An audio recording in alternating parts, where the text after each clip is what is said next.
Hujambo msikilizaji, hizi ni habari za Radio 47, stesheni inayovuma kwa kishindo. Jina langu ni Immaculate Naserian. Tukianza, serikali yazindua mpango wa kidijitali kuboresha elimu mashuleni. Mwanahabari wetu Jane Wanjiru ana taarifa zaidi.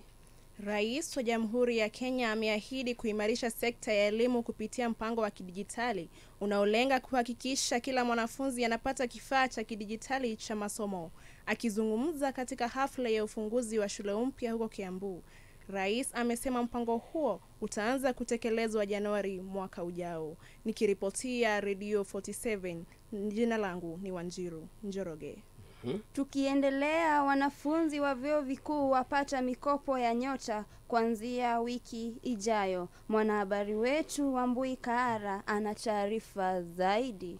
Waziri wa Elimu Bimasi Muguro ametangaza kuwa wanafunzi wote waliosajiliwa katika bundi ya mikopo ya elimu ya juu, yani vile HELB, watapokea fedha zao mapema wiki ijayo.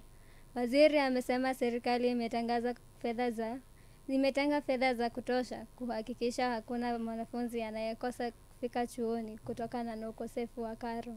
Nikiripotia Radio 47, jina langu ni Rebecca Wambui. Ndizo taarifa za Radio 47. Kwa habari hizi na zaidi tutembelee katika wavuti wetu www.radio47fm.